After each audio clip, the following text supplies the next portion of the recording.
ఓ పక్కన ఇజ్రాయెల్ దాడులు చేస్తుంటే మొన్న ఫ్రాన్స్ అధ్యక్షుడు కూడా రెచ్చిపోయి మాట్లాడేశాడు. ఇజ్రాయెల్తో అవసరమైతే మేము తెగతెంపులు చేసుకుంటాం, తీవ్రంగా పరిగణిస్తాం, మేమే రంగంలోకి దిగుతామని. ఏంటంటే మానవతా సహాయాన్ని ఇజ్రాయెల్ అంగీకరించట్లేదు గాజాకి చేయడానికని. మరి అదేం దరిద్రం అర్థం కాదు. వాళ్ళందరి దగ్గర ఆయుధాలు ఉంటాయి, ఆహారం ఉండదు.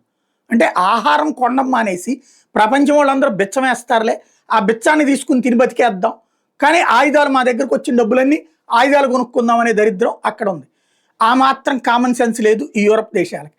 ఇప్పుడు గాజాలో ఇది ఇజ్రాయెల్ ఓకే చేస్తే 77 ట్రక్కులు వచ్చింది ఆహారం.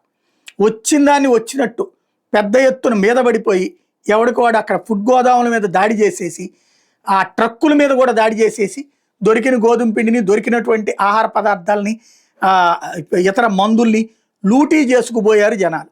ఇంకేం చెప్పాలి, అక్కడ ఏం చేయాలా పరిష్కారం?